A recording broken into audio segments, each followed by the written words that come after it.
এরকম একটা ভাব হলো মনে হচ্ছে যেন ভারতবর্ষের মধ্যবিত্ত নিম্নবিত্ত মানুষদের জন্য একটা বিরাট বাজেট।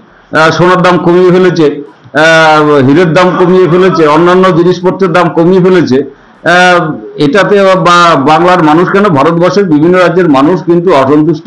নিম্নবিত্ত সাধারণ মানুষদের জন্য কোনো রকম বাজেটে কোনো দিশা নেই, দিশাহীন একটা বাজেট তৈরি করেছে। আর এটাকে কেন্দ্রীয় বাজেট বলেই মনে হয় না।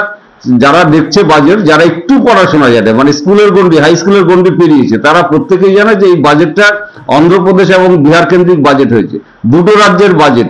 এই বাজেট কেন্দ্রীয় বাজেট মানে ভারতবর্ষের মধ্যে যতগুলো রাজ্য আছে সমস্ত রাজ্যের যদি প্যাকেজ ঠিক মতো থাকতো, হয়তো কোনো রাজ্যে একটু কম চাহিদা, কোথাও বেশি চাহিদা, কোথাও কম, সেই মোতাবেক যদি বাজেট হতো তাহলে সেই বাজেটটা কিন্তু জনমুখী বাজেট হতো। দিশাহীন একটা বাজেট হয়েছে। এই বাজেট সাধারণ মানুষদের জন্য কোনো কাজে লাগবে বলে আমার মনে হয় না। এবং নিত্য প্রয়োজনীয় জিনিসের দাম বাড়তে শুরু করেছে, হু হু করে বাড়ছে, এগুলো বাড়বে।